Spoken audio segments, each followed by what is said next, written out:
Okay, before I go back to the States, I thought I'd give you a little tour of my hood and start in the park and that's closest to my house. Now, first of all, I did this in the most rebellious attire I could for Milan. My hair is not done, I don't have a stitch of makeup on, and I'm in workout clothes. And the worst of all is that I'm wearing tennis shoes. Yeah, I know. Don't tell anyone. I still got like a sore thumb here.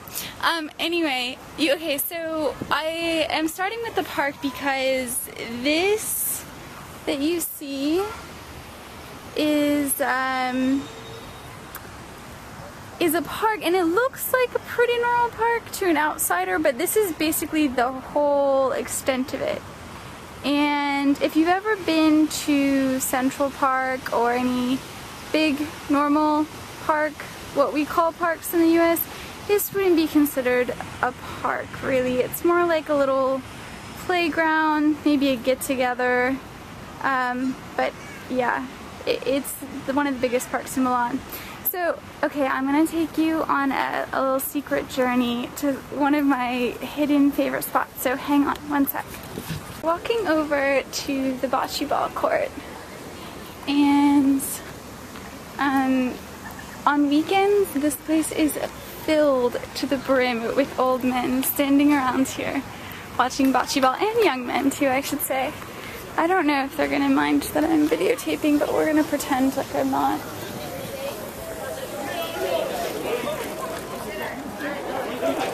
It gets pretty heated. Look at these guys, all playing their cards and their cigars. There's some basketball going on over there, and then there's this cool building, which is like the redeeming factor of the park to me. I'm not sure what it is, and on the weekends everybody climbs the edges in some kind of game, but I think it's beautiful, and hopefully somebody gets to use it. Okay, anyway, that basically concludes the park tour. Oh, what else am I missing? Oh, the sunbathers. I don't know if we'll find any today, but on a good day, you get tons of sunbathers laying out, basking in the sun. Hang on, let me see if I can find them. About today, sadly, although it probably is not appropriate to put naked bodies on my blog on the web, especially without permission. So we'll just imagine for a second this being filled with lots of naked Italians. It's definitely a weird sight. But here's the other thing that's weird about Italy is, or I should say Milan in particular, is all the graffiti. Like this beautiful building that I showed you, there's tons of graffiti on it. One last final part about the park is something that I thought is really charming and cute. On Saturday and sometimes Sunday, there's this huge group of people that crowd around here, and young men, I guess ages maybe 17 to 30, have a competition here. This is really cute. So they stand on that ledge right there that you see, and they see who can make it in the least amount of jumps to that side. And they do this for hours. They're all sweaty and they don't have shirts, and it's pretty funny. It's really, I think, a great sign that, you know, they're easily entertained here. They don't need video games, and not that video games are bad, but they don't need tons of stimulation to have a good time. They just have a competition to see who can jump. Anyway, we're on to a new little gem of a market that I found. Be back soon.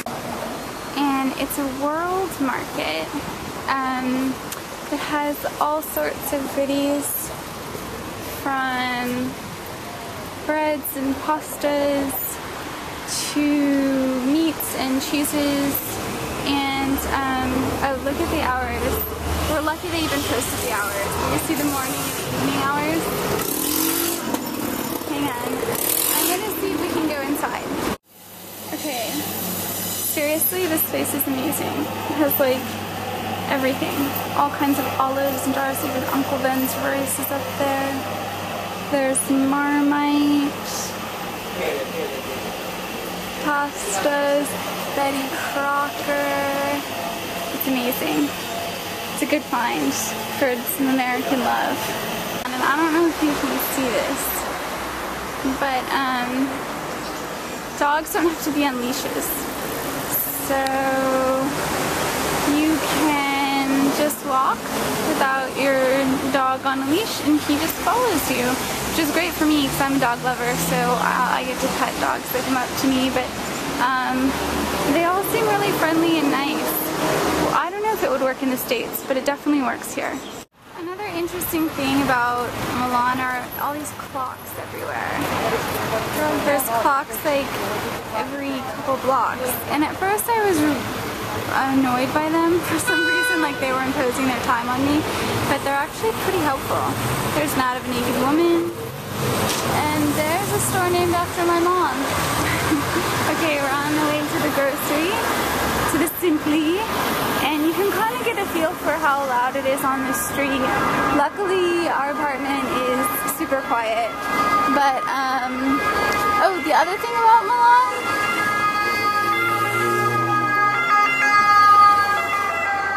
after that annoying ambulance noise that is always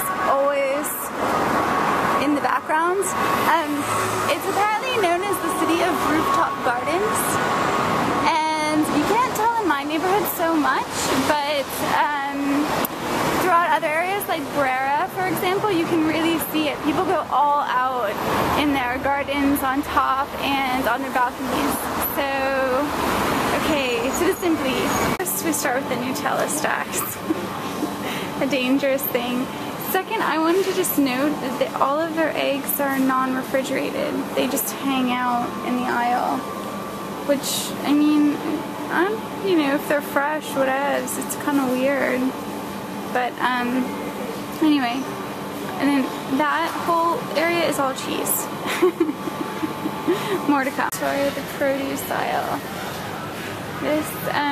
This Simply has a really good, oh hang on, we gotta turn around and see the meat section. Scary. It has a really good produce section. Look at these cherries, for example.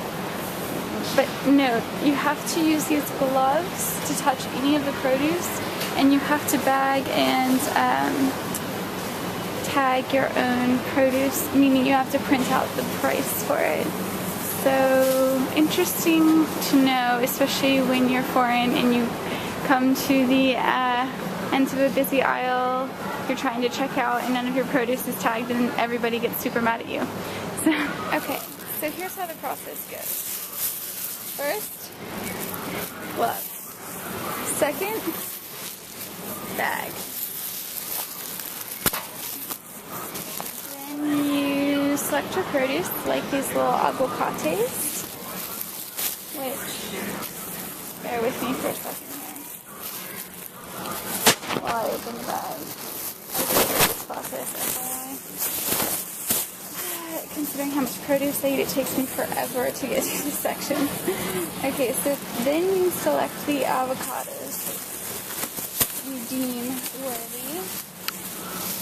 God forbid you actually touch them with your bare hands. You probably get swapped with a huge fine, or, I don't know, at the very least, get lots of looks from fellow shoppers.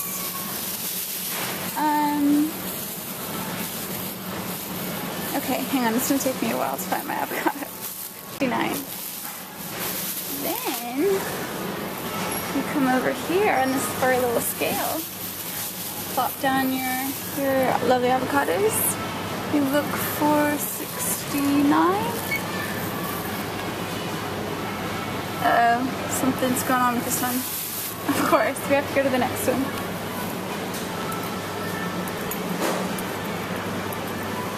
Okay, second furry scale. And then avocados. And then I always put a label with my plastic can and it gets stuck. And that's it. Good to know.